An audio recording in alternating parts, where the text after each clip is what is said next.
Fulfilling increased demand this weekend in focus for Beyond Meat amid the hype surrounding its IPO. Jane Wells sat down with the CEO and joins us now with more on Beyond Meat. Jane. Hey, Morgan, we were grilling burgers on Squawk, so we're doing breakfast pork patties for you. One of these is real, Jimmy Dean. One of these is fake. I'm going to ask you later to figure it out. Even though most Americans have not even tried a meat alternative yet, the vast majority, demand is spiking, and Beyond Meat says it expects to have twice as much supply as it plans to sell this summer just to be safe. What are the white flecks? That's going to be our coconut fat. Coconut fat, okay. Now, I was inside its headquarters here in L.A. One of the challenges is to bring down the price of the products. Currently, they cost at least 50% more than real meat. CEO Ethan Brown wants to have one product at least cheaper than meat in 5 years. And I asked him about pushback from vegans who question why he'd imitate meat. I believe it's part of who we are as humans. I mean, I believe that I'm hardwired to want meat. I think I look at the composition of my body, the structure of my body, and we are carnivores. And so I don't see a day when humans aren't going to be eating meat. I absolutely see a day when they're going to be eating plant-based meat instead of animal meat.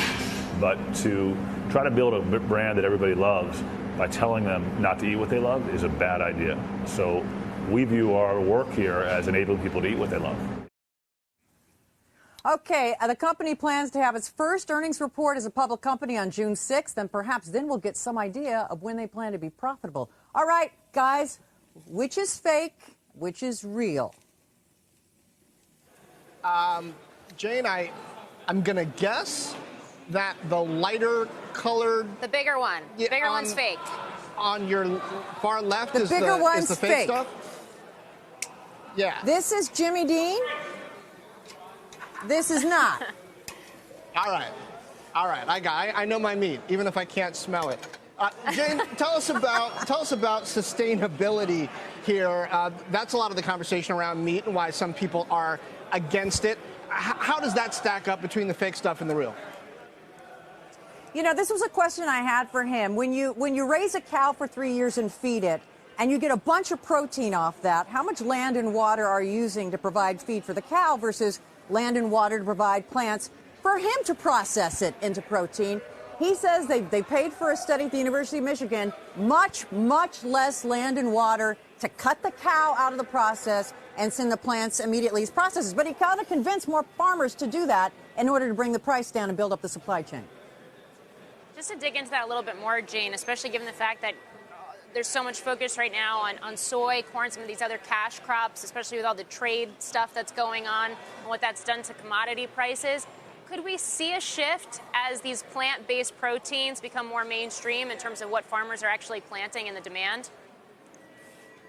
Well, if a farmer could be convinced that he only needs to use basically 1/10 of the land to create the same amount of protein product that he's currently putting into a cow as a bioprocessor, then yes, I think that shift can be made. But it takes time. The American ag machine is a huge ship you have to try and turn around. Again, that's why prices remain higher than regular meat. Ethan Brown's convinced they'll eventually be lower. Jane, I was going to ask you if you think, to the degree this takes off in scale, is it going to be a coastal thing, San Francisco and L.A., or is this going to happen around the country? Well, I have to tell you, this is L.A., right? So you think everybody's eating it. I went to LAX and I did a couple man-on-the-street interviews. Not one person had tried an alternative. Listen to what they said. No, we never try. Sure. Okay. Why? Why not? Never have, but I'd like to try one sometime. I think it would be cool. I'll be worried and they might get sick and it's not healthy for you. Not healthy, I guess. I like meat, so. Would you ever have a fake meat burger? No, ma'am. Why not? The real thing's the real thing. So there you go. I mean, not one of them had ever even tried it. And Beyond Meat, Ethan Brown says household recognition for his brand is still only 2%. So great potential, but a great barrier still to get over.